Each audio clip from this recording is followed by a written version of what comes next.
Hello, it's Mental Health Awareness Month. So we've been covering quite a bit on our social media regarding mental health this month. My name is Khush Mark, and I am the principal and founder of the new School of Nutritional Medicine. So some of you have been asking about antidepressants and how they work, and some of you are taking them. So let me just explain very briefly, without getting into too much detail. So last video that I did, I was explaining about the neurotransmission between the presynaptic nerve and the postsynaptic nerve. So if we go back to that, the presynaptic nerve is what releases the neurotransmitter. Say the neurotransmitter is serotonin, and then the serotonin will bind to the receptor on the postsynaptic nerve. And in between that gap between the two neurons is called the synapse. Once serotonin is bound to the receptor, like the key in the lock, it then stimulates all sorts of reactions that flow through the secondary, the postsynaptic nerve, and does its thing, whatever it needs to do, without getting too complicated. Once the serotonin is bound to the receptor and that reaction happens, it will then come off. The serotonin will come off the receptor and it'll be reuptaken. Okay, so it's reuptaken into that presynaptic nerve, or that serotonin, once it's done its job, it'll be metabolized by an enzyme. Now, so if you imagine when you've put the key in the lock, you open open the lock and you take the key out and job is done, put the key in your pocket. But imagine you open the lock and you leave the key in the lock.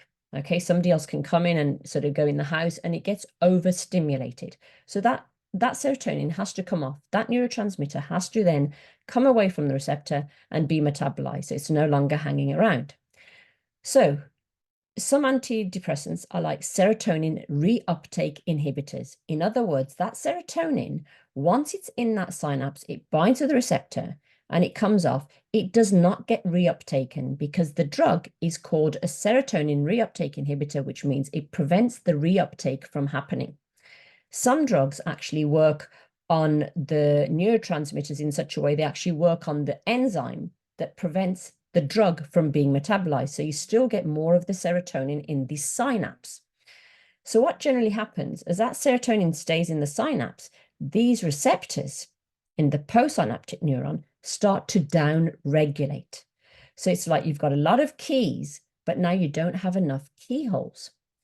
So when that happens, you might start feeling low again, and then your doctor might prescribe you a higher dose of the antidepressant. Therefore, you're now you've got more serotonin there, and it's again doing the same thing, and then the receptors can continuously downregulate. The other thing that can happen is when you're taking medications, generally, when you are coming off them, so if you work with your doctor and you decide that you want to come off them, you're weaned off them slowly. The reason why you wean off them slowly, because otherwise there's this thing called the rebound effect, is those receptors now have down-regulated. So you've got the keys, but you've not got enough receptors. So when you remove the medication, your receptors, the keyholes, are still low. So those need to build up slowly as you wean off the medication. Then you get more keyholes, therefore more receptors. And that's the safe way to withdraw from these specific medications. But what do we do in nutritional medicine? So what do we do at the new school? We look at how to make these receptors more sensitive to your own serotonin, your own neurotransmitter. Now, if you imagine when you take a medication like a serotonin reuptake inhibitor, that drug is not increasing the serotonin that you're making. It's just increasing the serotonin in this area, in this, what we call the synapse. You're not making any more. You don't have any more. It's just now more of it is stuck in the synapse. With nutritional medicine, we work on one, improving the cell-to-cell communication, but also how do we improve the cell-to-cell communication? We look at what's that synapse area like? Are there chemicals? Are there toxic metals? Is there mold? Is there an issue with the myelin? Because these neuronal cells they're insulated with the myelin sheath, which is made from cholesterol and other fats.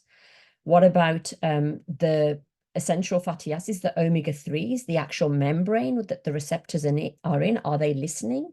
Are they hearing the neurotransmitter?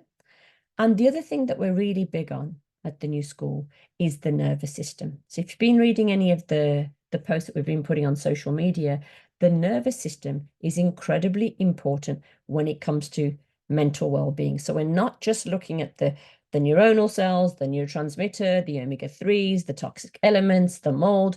We're also looking at what we call the HPA axis, which is fed by the limbic system. The limbic system speaks with the hypothalamus, which communicates to the pituitary, which communicates to the adrenals, which then can set you up into a fight or flight or freeze or fawn. And so we're looking at the whole person. So what's your environment like as well? How are you regulating your nervous system? How are you sleeping?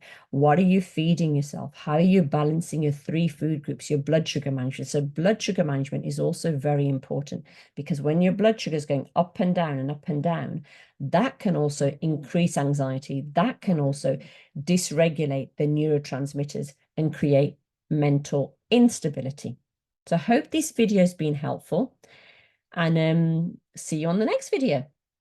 Have a great day. Bye-bye.